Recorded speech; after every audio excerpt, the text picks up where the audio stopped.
You about to lock in with your boy Kev on the Unbrothered podcast. It's your boy Key, you know it's Unbrothered podcast. Let's go! Come on, Welcome back to another episode of the Unbrothered podcast. I'm here with the one and only Diamond.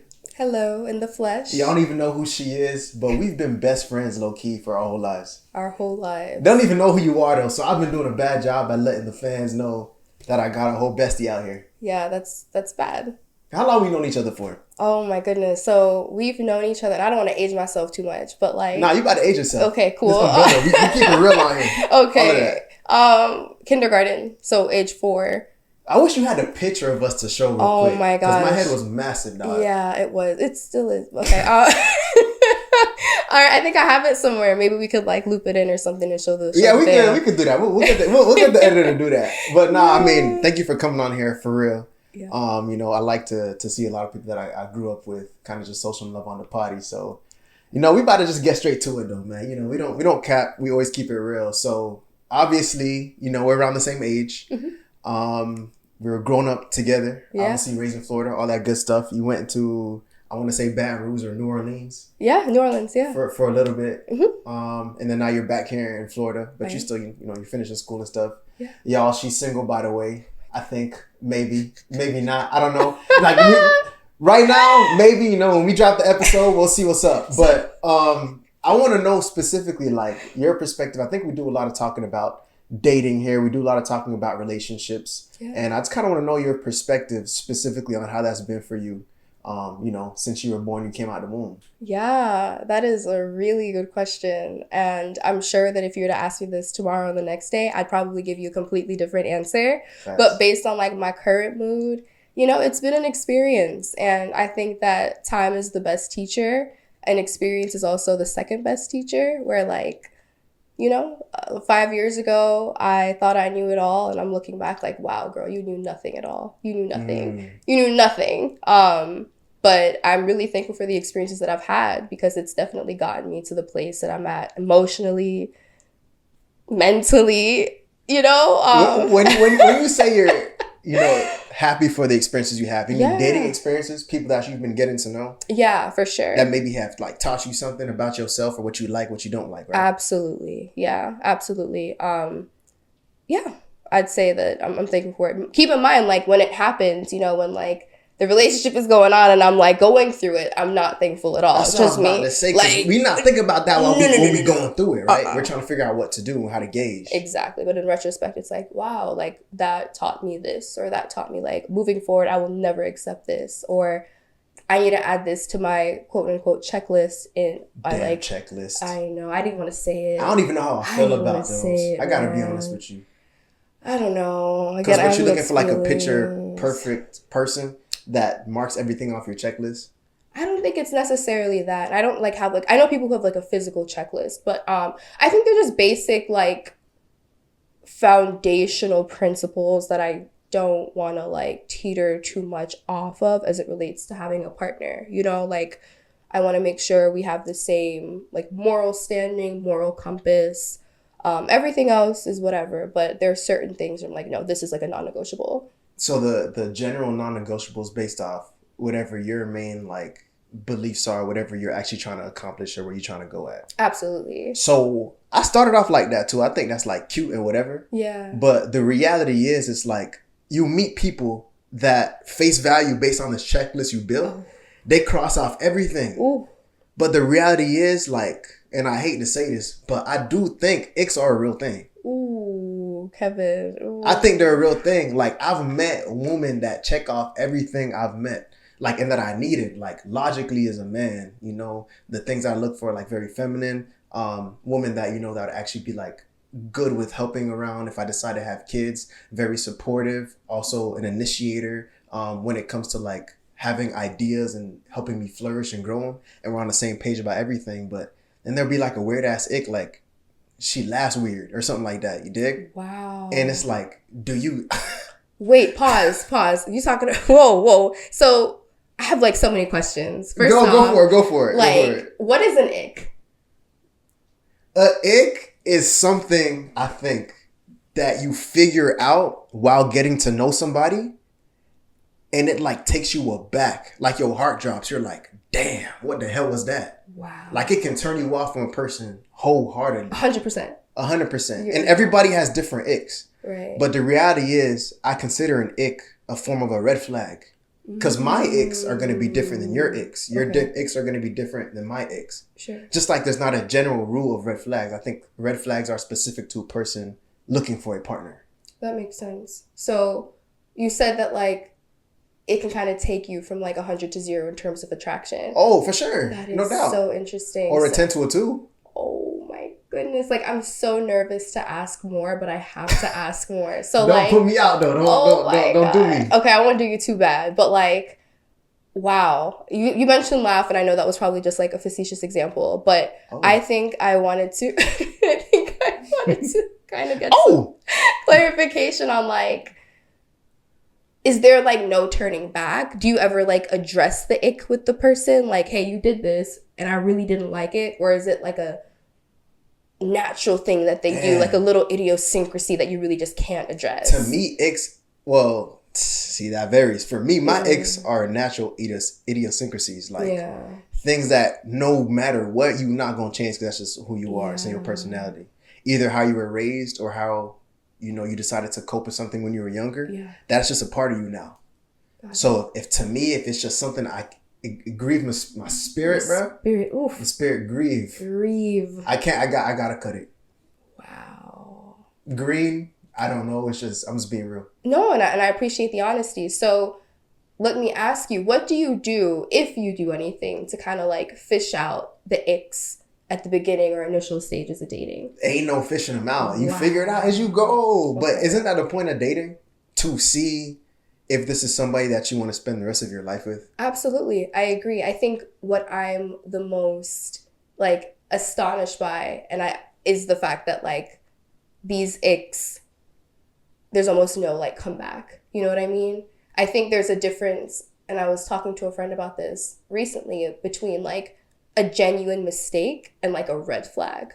You know what I mean? I think that you have mistakes where it's like, oh man, like I totally forgot that my partner is a light sleeper in the morning, and for the last 3 days, I kept pressing snooze on my alarm clock when I got out of bed, and he was up, and that's a mistake, right? Yeah. I think a red flag would be him reminding me constantly, and I'm like, yeah, I got it, and I still don't change it, because that is an indication of like me not being considerate, me not being receptive to him like expressing a concern, and yeah, kind of being like really emotionally dismissive, because everyone loves their sleep. So I guess what I'm asking is like, are the icks a mistake? Like, oh, she just kept pressing snooze on the vacation when you wanted to sleep in? Or is the ick more so I keep telling her to stop doing this and she keeps doing it, and this is a red flag and I'm gonna dead it? Damn. I mean, that was a good question for real. Because I personally, I would say a ick doesn't necessarily correlate with a specific action and more about personality. So to backtrack real quick, and I think something you said is important about red flags, right? Yeah. I think there's a difference between actions and red flags, as you stated. Sure. Right? Whereas red flags are like continuous actions that can result and make you equate and say this is a red flag because the actions directly result to the personality. Yeah. Right? So it's a personality trait, not really an action trait. Yeah. Actions, like everybody gonna make a mistake. Sure. Make a mistake. A dude's always gonna do something stupid. A girl's always gonna say something that she shouldn't have said out of anger and temperament, which, we won't get into that. But like, all I'm saying is like, hey, there's no perfect person, right? So we can't say, oh, because this person acted this way, it's a red flag and I'm leaving. You need to then analyze the soul, analyze their personality. Right? Yeah. Is this who they are? And it's funny because I think we're probably having one of those like disconnects that we kind of talked about, because it's not necessarily like a disagreement, but I think based on what I know of like ick, it's kind of like the exact opposite. It's like something that's so superficial that will turn a girl off like completely. Like I think there's this like recurring joke on social media when a guy gets out the car, then you can see like his, I don't know what you're talking about. Okay, bro. wow, I'm not, really? I'm not a social media guy like that. You know that. I'll be scrolling. I'll see if I can find like a TikTok that describes it more, or it like shows an example. But like there was even a challenge a few months ago on TikTok of like part 1, a list of icks that my boyfriend did or does, and it's the most superficial. I seen one where it's like a list and like something on there was like breathing. Yeah, exactly. Like, coughing when sick. Exactly. Blowing his nose. Yes, absolutely. Sorry. Running to go run into the water of the ocean. Like, absolutely. Come on. You don't want like why are your knees that high? You get me? So it's high. Like it's funny because you like the ick definition that you gave me was so concrete and it was so like formal, and I'm like, wow. And then when I think of ick, I think of, oh my gosh, this guy is calling me queen at 7:32 in the morning. And to you, that's like a hell nah, like we're done? It's not necessarily like a hell no. But I do think that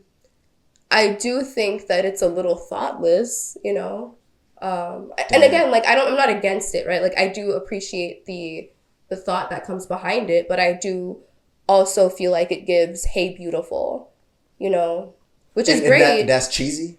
It's not cheesy. I want to hear about this because I don't get it. Like I wouldn't say it's cheesy. It's a nice gesture, but in my head it's so thoughtless. Like I think you probably like type the 2 words "Hey, beautiful," copy and paste it, and send it to 10 women, and it's so to you it should be 10. like a "Hey, Empress." Like, hey, Diamond, I am so happy you opened up your eyes this morning. The sun shines just for you. Yeah, that's tough. I am in love with you. You are the reason why I wake up. I breathe, ain't it? Please, without you, I'm nothing. Without you, I am nothing. You are the inspiration of my life. Yeah. Have a wonderful day. Yeah, don't do that. Because if you're a nigga who listen to this, that's exactly how you get cut off. I don't care what you talking about, that's cat. Don't even listen to that. Don't even listen to that. I ain't no cat. Always. And I didn't even get to like give you your flowers, Kevin, at the beginning. Like, I'm so thankful to be here. Thank you for allowing me to be here. I think that like I get very nervous when I see men on microphones and on podcasts. Because they say a lot of foolishness. I get so nervous, but I'm very impressed. And like, how you gonna mess up our culture today, ain't it? Yo. Gee. Like, that's exactly how I feel. Like, what of the 3 topics that we've been speaking about for the last 6 years are you going to bring up? The $200 date, the Cheesecake Factory versus Like enough, y'all. It's the same thing. Anyway, but I'm really thankful to be here. I really enjoy it, and I'm very proud of you and Key. For real. Yeah. So I want to kind of switch up a little bit. I think one thing that is important, I've been talking to my homeboys a lot, is this idea of the chase versus the catch, where we love and we get this invigorating kind of, I don't know what it is, if it's something about being a man where you see something, you hunting it, and you want to go grab it, especially a woman, so you're chasing her. And when you actually have her, that's when things, I think, get more serious and you actually see who it is that you've been trying to get to know for the X amount of, weeks or months, etc. But you're not that engaged if you technically realize after a certain time, this is not what you want for real. So I guess I'm curious from your perspective as a woman, in your dating experience, do you feel like there's times where a man will be on 10, going 100 initially trying to get to know you, but when you actually have him, or when he actually has you now, it kind of like slows down a little bit, his intention? Absolutely. Yeah, for sure. And before I even get into examples or my experiences, I did want to ask a few questions about like the concept of like chase versus catch, right? You mentioned earlier, like as men, right? And we know that like men and women are socialized to be different. So I noticed you made that distinction, and it's so interesting to me. I guess my first question is, does that only apply to romantic partnerships? I would say yes. At least in my own experience, right? I don't like talking on behalf of everybody. It may be different for some people. But I haven't really met another person that I'm trying to have an acquaintance or as a friend where the fire's intense and strong initially and then it burns out. What about for like things that don't relate to relationships? What about like work or? Nah, I haven't personally. No. So it just for the most part applies to romantic endeavors. I think specifically in this instance, yeah. And it may be different for other people. But me personally, I think everything else is maybe more of a a slower paced, let it naturally form kind of thing. Work, I get a job, right? I have to naturally begin to learn my job, begin to learn my scope, progressively get better, and then I progressively become more comfortable. Whereas relationship wise, at least maybe how it is right now, it is a very fast paced, quick processed, very emotional thing where you're trying your best to see who can I, be compatible with the most or the quickest. And then when you try to do that, it's like, yeah, at first, y'all might have like this hot spell on each other where y'all going 100 miles an hour. But then when you actually learn somebody for you're like, damn, is this what I want for real? Is this what I need for real? Yeah. I need the bread. I need my job. For like, sure. That ain't going nowhere. For sure. I think that, yeah, and that clarifies things. Again, it's super interesting. So does this chase catch concept, I don't know, like it's so foreign to me. So you said that it's invigorating, right? Tell me more about that feeling, about the invigorating feeling. It's like a high. It's like you're an animal trying to catch your dinner. Whoa. It's like you're trying to catch your prey. Whoa. Nah, I mean, I'm keeping it a buck. Whoa. I think as a man, you can become so fixated on that's the girl I want, and I'm going to do everything in my power to get her to know that, I want her, for her to know that, I see a future with you. I want to build with you, right? And then as you get her and things get real, you're no longer feeling this adrenaline because you've got the catch already. The adrenaline's gone because you got him now. Right. And it's like, all right, yeah, you had all this hypeness to get her. Now you got her. What are you doing with the information of what you're actually gathering from this person of do I want to spend the rest of my life with them or not? Right? Yeah. And that's when things get realism, man. It hits you. It's like, yeah, I'm no longer running off of adrenaline. I'm running off of reality. What am I going to do with the reality that's in front of me? Right.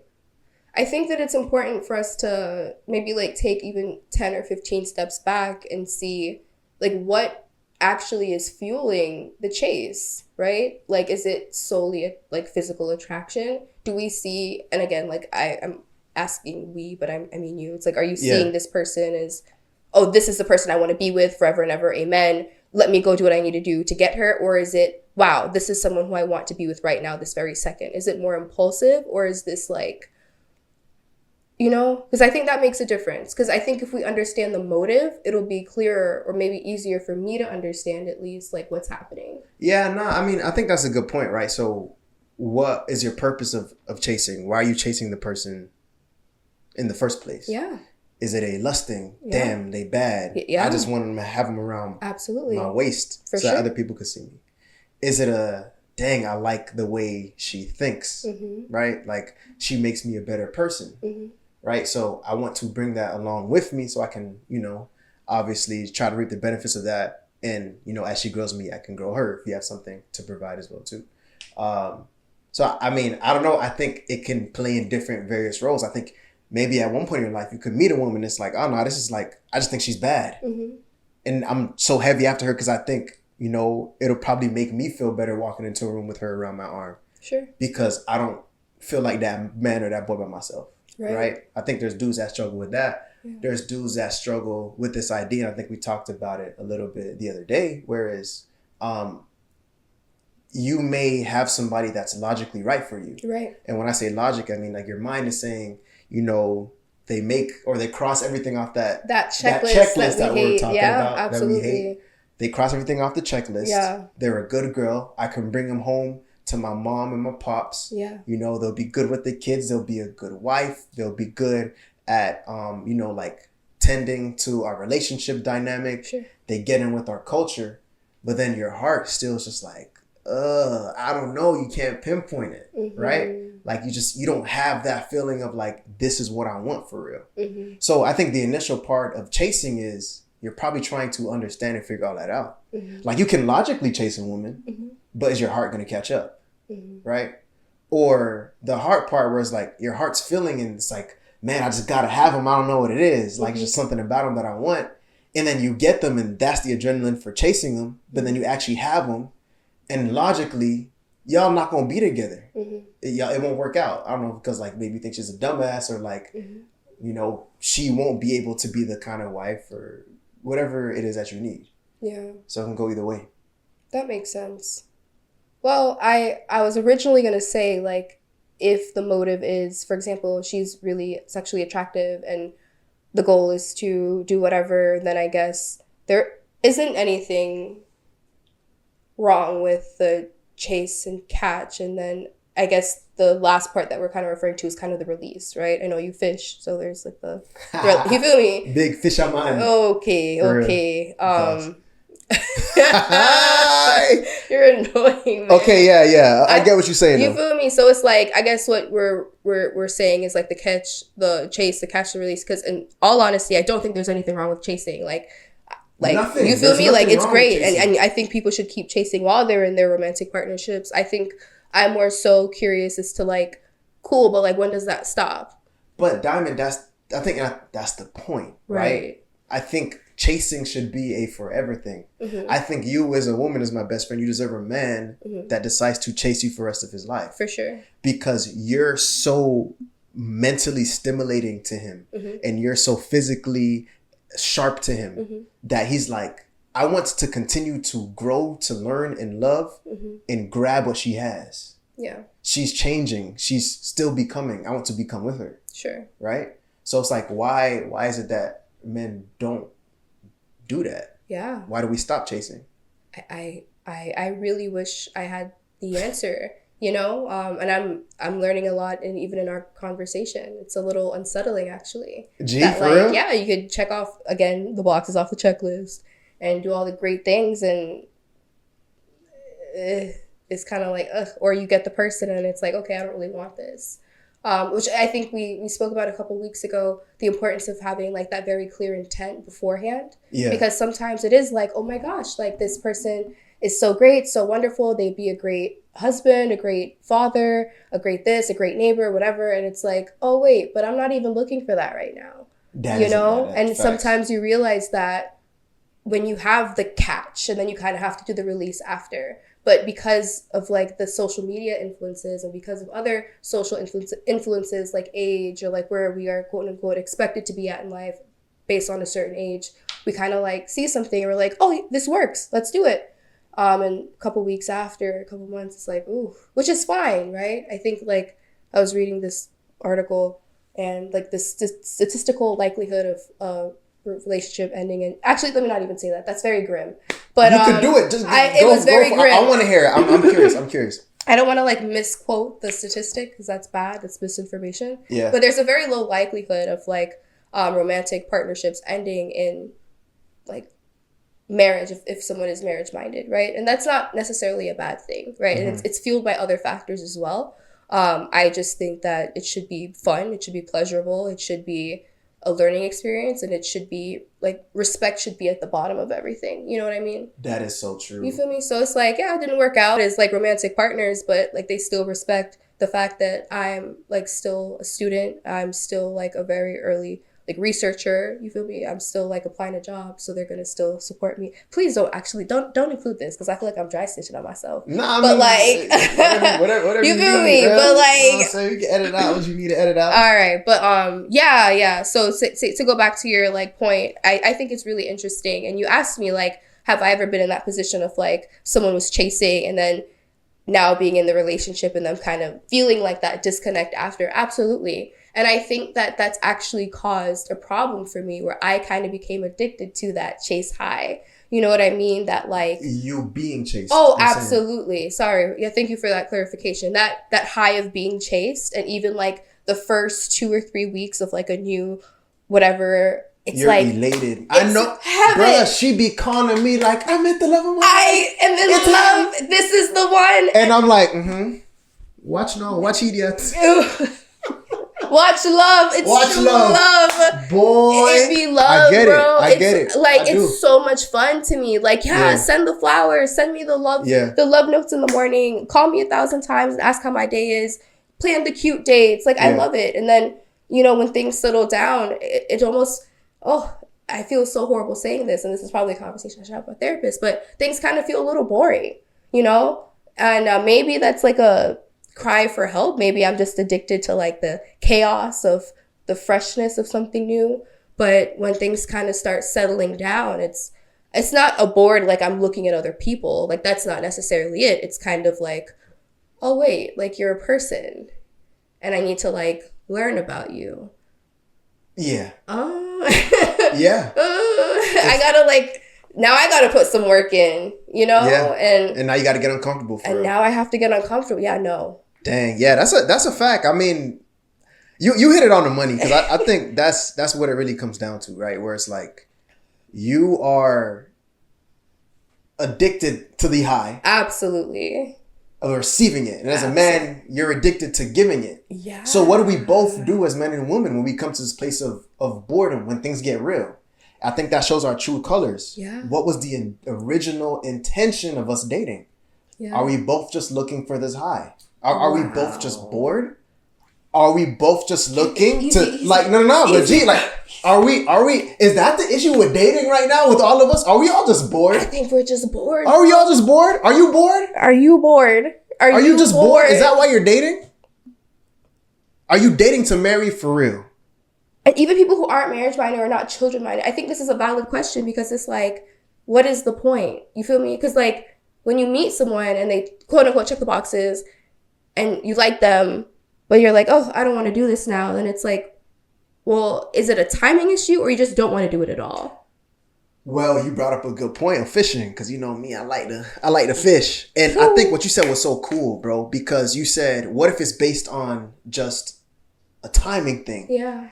And I never used to believe in that. Yeah. But I do. There's this fish called grouper. To me, one of the best tasting fish.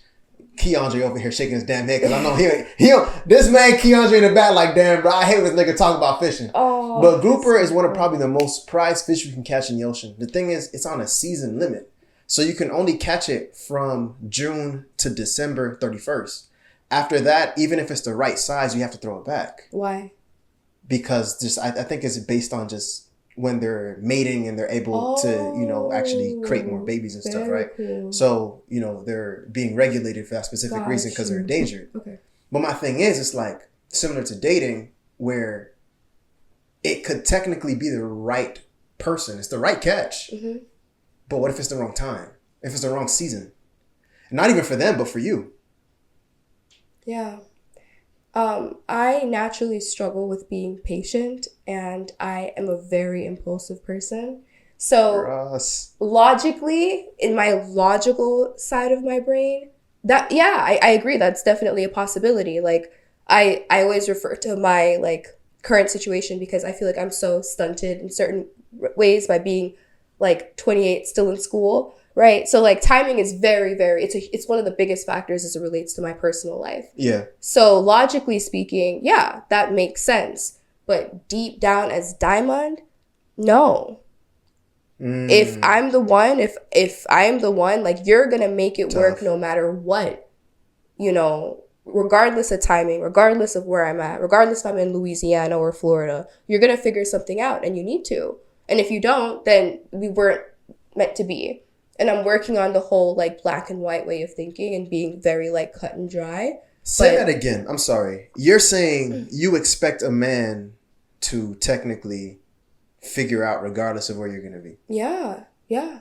If the timing is off, it's like, so, okay, the timing isn't ideal, but like really and truly. I don't believe in that timing thing. Right. Okay. Cool. I don't think that's the thing. But I think what you're saying is, how this is the difference between how men and women think. Yeah. To a man that's about to be dating a girl that's future's uncertain where they're going to be. Sure. It may be a cause to pause, not necessarily to eliminate, maybe not a red flag, but a cause to pause and say, logically, does this align with what I want and need? Yeah. Current state. Whereas that's why I think women are different, because they're more like heart emotion based sometimes. Yeah. At first trigger. Sure. A man's going to say logic first. Does this add up? Does this make sense? Yeah. And a woman may say, my heart says he needs to fly across the ocean to come see me every week. He needs to walk. And if he's not doing that, he's not for me, and he don't love you for real, sis. Period. That's what y'all be saying. Mm-hmm. Yeah. And the reason why though, Kevin, and I'm going to give you some even more. Drop some knowledge on me for real. The reason why is because it's such a horrible feeling when you date someone that you're really not that interested in, but they show that effort. Initially. or even in general. And it's like, dang, if so-and-so did this and I wasn't even really messing with so-and-so, and I'm really not trying to compare experiences. I know that's problematic, but like, then you should be able to do it because you're the one telling me that I'm the woman in your life, that this and this and this and third.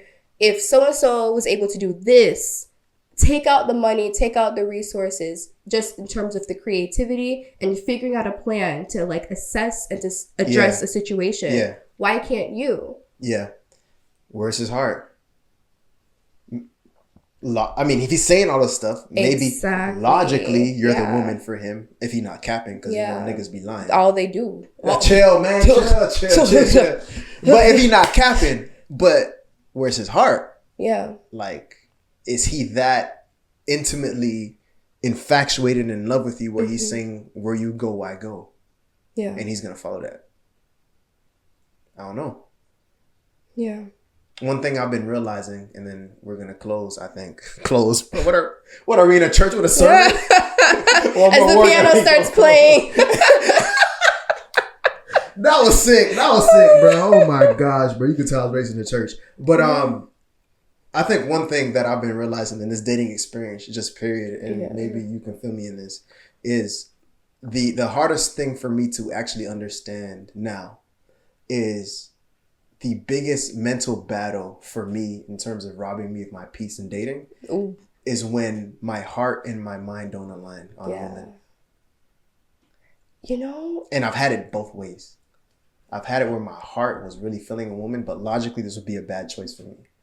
And I've had it where logically she would be an amazing spouse, but just something in my heart's not clicking for me to have her. Do you think that just means, and I don't know how you feel about the whole concept of the one, but do you think that just means you haven't found the one? Or do you think this is like you're getting somewhere now. An internal thing? I never used to believe in the one. I think the one is the one you choose, at least so they say. At least so social media and TikTok says. Yeah. Very reputable sources, absolutely. Man, y'all suck. And this is going on there, we suck too. I hate when people give advice. Oh God. But man, the more I'm going through this dating life, there has to be one that makes you want to do it. Yeah. To say you're the person I'm choosing for the rest of my life till we die. Over and over again. Over and over again. Not because I've had to, but because I also want to. Yeah. Yeah. I think that conflict you were describing about like the logical versus like the heart or the emotional, I think that's like a subconscious response to like your body saying this isn't the one. Right? I don't know. I'm not a therapist. I'm not a psychologist. I'm not a psychiatrist. But I do think that we should listen to our bodies and our instincts as it relates to those things with dating. You know, I don't want to encourage folks to be like impulsive, as someone who is very impulsive, but there are times where I should have listened to that little voice or that little that one you be pushing up. Yeah, and because it don't make sense. You can't figure out. Like, but why? Why do I feel this way? Yeah. And I think it's so funny because that little like tapping internally has now turned into a voice, right? At first it was like, it's something there, but I don't know what it is. I can't hear it. I can't feel it. But I think with like help from friends, best friends, mentors, therapists, etc., you become more in tune with that voice, you know? And you get to kind of like notice when it's speaking the most, right? Like, I just had a discussion at 8 p.m. with my partner and something about this discussion isn't sitting well with me.